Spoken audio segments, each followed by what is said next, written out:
එන්නකො මගෙත් එක්ක shoe fair එකෙන් මම ගත්තේ මොනවද කියලා බලන්න යාළුවනේ. ඉතින් මේ ෂූ ෆෙයා එකෙන් මම මෙන්න මේ සයිඩ් බෑග් එක ගත්තා. මේක උනේ රුපියල් 975ක්. මේකේ ෂිපර් දෙකක් තියෙනවා. ලස්සනයි කියුට් කියලා හිතුන නිසා ගත්තා.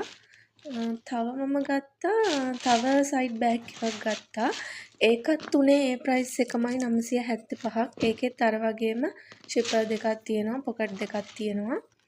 ආයේ මම මෙන්න මේ වොලට් එක ගත්තා. මේ වොලට් එක මට උනේ රුපියල් 590ක්. ඒකත් මම ගත්තා. ආයේ මට මොනවද ගත්තේ කියලා බලමු. මම හස්බන්ඩ්ට ගත්තා මෙන්න මේ ස්ලිපර්ස් දෙක ගත්තා. මේ ස්ලිපර්ස් දෙකට උනේ 1090ක්. එයාට මෙන්න මේ ස්ලිපර්ස් දෙක ගත්තා. මේකට උනේ 990ක්. මට මෙන්න මේ ස්ලිපර්ස් දෙක ගත්තා. මේක උනේ 690ක් ප්‍රයිස් එක. ගොඩක්ම ප්‍රයිස් අඩුයි.